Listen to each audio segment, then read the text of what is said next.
I am autistic, and there's nothing wrong with that. Ito, si Japons. Isang awesome kid. Nang magtapos siya ng kolehiyo, hindi basta-basta ang kanyang achievement. Dahil siya lang naman ang summa cum laude ng kanilang batch na kumuha ng kursong psychology sa De La Salle University, Manila. But I have a secret. I am autistic, and there's nothing wrong with that. Because you made me see that there was nothing wrong with that. You all accepted me into your community without isolating or sidelining me. You helped me understand how it relates to my autism and how I could move forward. And with this, you encouraged me to thrive in a way that allowed me to embrace my autism. And now I could stand here today and disclose it without fear of stigma. You showed me that it was not something to be ashamed of, nor a hindrance that I have to constantly overcome.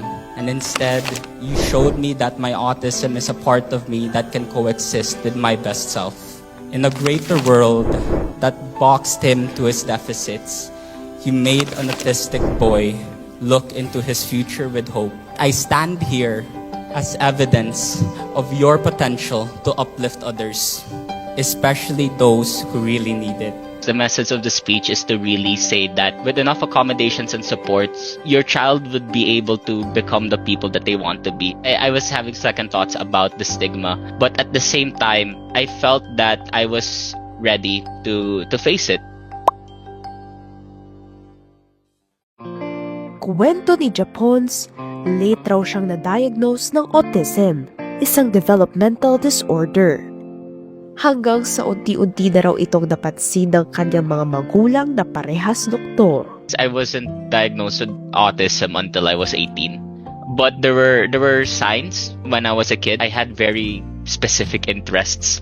At the age of 2, I already started memorizing flags, even to the point that I remember one of the biggest talking points for my clinicians to request for a autism assessment for me was because whenever I would talk with them, I would always talk about academic competitions. So it's like this very restricted and repetitive behaviors. In high school, I did have some social difficulties. I had some challenges trying to understand some situations. Habang lumalaki, isang academic achiever daw si Japons. Pili lang din daw ang kanyang mga naging kaibigan dahil siya raw ay isang sensitive kid. I would really cry when I was a child. I would break down talaga. I had a lot more friends when I was in high school, but at the same time there were a lot of different social scenarios that made it really difficult for me to determine whether if this person is my friend or not. Isang developmental pediatrician ang ina ni Japons. Ngunit kahit kailan daw ay hindi siya nito tinignan bilang pasyente. I'm really happy that my mom, even if she did have these suspicions, she didn't treat me as a patient. She really treated me as her son. And that is one of the biggest things that really affirmed me that my mom really saw me as her own child rather than as a case study. My mom really trusted the clinical process. She didn't do the diagnosis herself. Sinariwa ni Japons kung paano napagdesisyonan ng kanilang pamilya na magpakonsulta na sa mga espesyalista noong siya ay 18 taong gulang. I started showing depressive concerns in high school.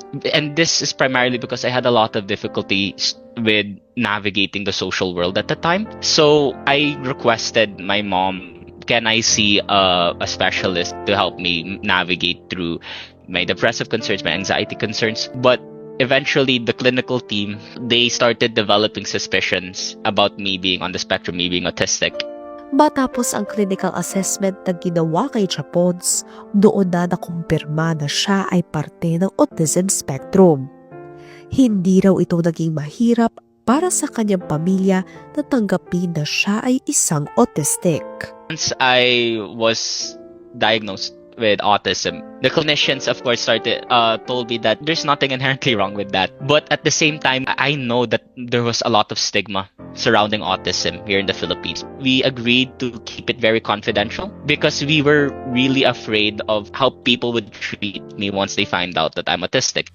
Malaking tulong daw ang mga espesyalista para mas maintindihan niya ang kanyang kondisyon. Isa rin daw itong naging dahilan sa pagpili ng kanyang kurso sa kolehiyo. I developed an interest in autism research before I was diagnosed with autism. That made me think, okay, for college, the best way to pursue this is through psychology. Because I really want to do is to integrate positive psychology aspects into autism, like finding different ways to support autistic individuals to live the good life in accordance to their own terms and their own definitions. Nang magkolehiyo, labis daw na na-appreciate ni Japons kung paano siya inasikaso ng university nang malaman na siya ay isang PWD. And DLSU gave counseling and psychological services. Me being autistic, there might be cases or instances where I might need some support for them or some accommodations from them.